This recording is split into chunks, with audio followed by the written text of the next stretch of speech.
شروع اللہ کے نام سے جو بڑا مہربان نہایت رحم والا ہے۔ مومنو، اگر تم میری راہ میں لڑنے اور میری خوشنودی طلب کرنے کے لیے مکے سے نکلے ہو تو میرے اور اپنے دشمنوں کو دوست نہ بناؤ۔ تم تو ان کی دوستی کے پیغام بھیجتے ہو اور وہ دین حق سے جو تمہارے پاس آیا ہے منکر، اور اس باعث سے کہ تم اپنے پروردگار خدا تعالی پر ایمان لائے ہو، پیغمبر کو اور تم کو جلا وطن کرتے ہیں۔ تم ان کی طرف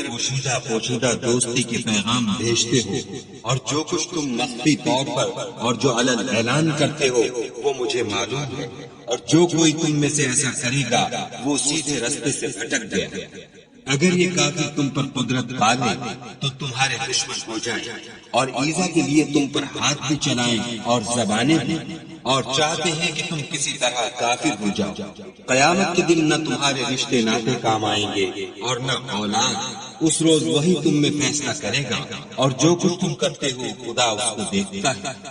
تمہیں ابراہیم اور ان کے رفقا کی نیک چال چلنی ضرور ہے۔ جب انہوں نے اپنی قوم کے لوگوں سے کہا کہ ہم تم سے اور ان بتوں سے جن کو تم خدا کے سوا پوچھتے ہو بے تعلق ہو، اور تمہارے معبودوں کے کبھی قائل نہیں ہو سکتے، اور جب تک تم خدا واحد پر ایمان نہ لاؤ ہم میں تم میں ہمیشہ کھلم کھلا عداوت اور دشمنی رہے گی۔ ہاں، ابراہیم نے اپنے باپ سے یہ ضرور کہا کہ میں آپ کے لیے مغفرت مانگوں گا، اور میں خدا کے سامنے آپ کے بارے میں کسی چیز کا کچھ اختیار نہیں رکھتا۔ اے ہمارے پروردگار، تجھی پر ہمارا بھروسہ ہے اور تیری ہی طرف ہم رجوع کرتے ہیں، اور تیرے ہی حضور میں ہمیں لوٹ کر آنا ہے۔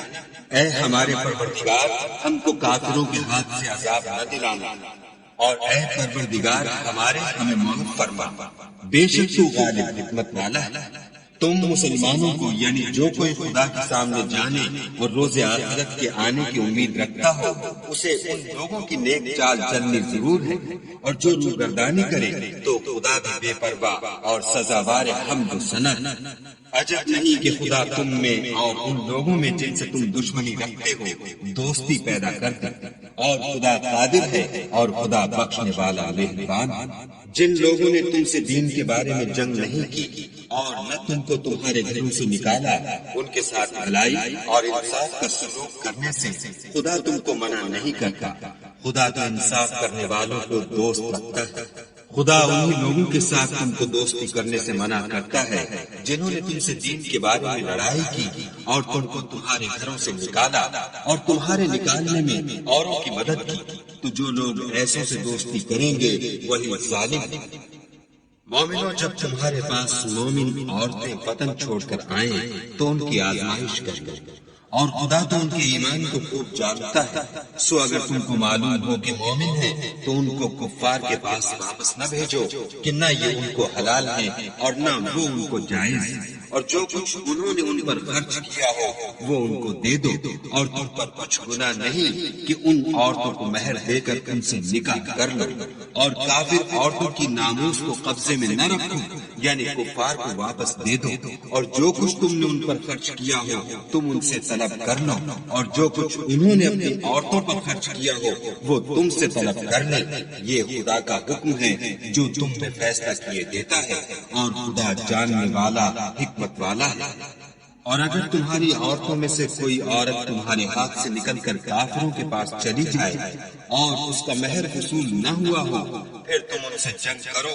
اور ان سے تم کو غنیمت ہاتھ لگے تو جن کی عورتیں چلی گئی ہیں ان کو اس مال میں سے اتنا دے دو جتنا انہوں نے خرچ کیا تھا، اور خدا سے جس پر تم ایمان لائے ہو ڈرو۔ اے پیغمبر صلی اللہ علیہ وآلہ وسلم،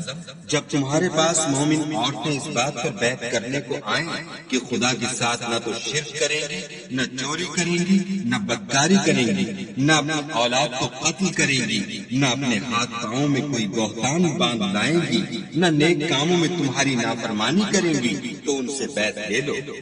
اور ان کے لیے خدا سے بخشش مانگو، بے شک خدا بخشنے والا مہربان ہے۔ مومنوں، ان لوگوں سے جن پر خدا غصے ہوا ہے دوستی نہ کرو، کیونکہ جس طرح کافروں کو مردوں کے جی اٹھنے کی امید نہیں، اسی طرح ان لوگوں کو بھی آخرت کے آنے کی امید نہیں۔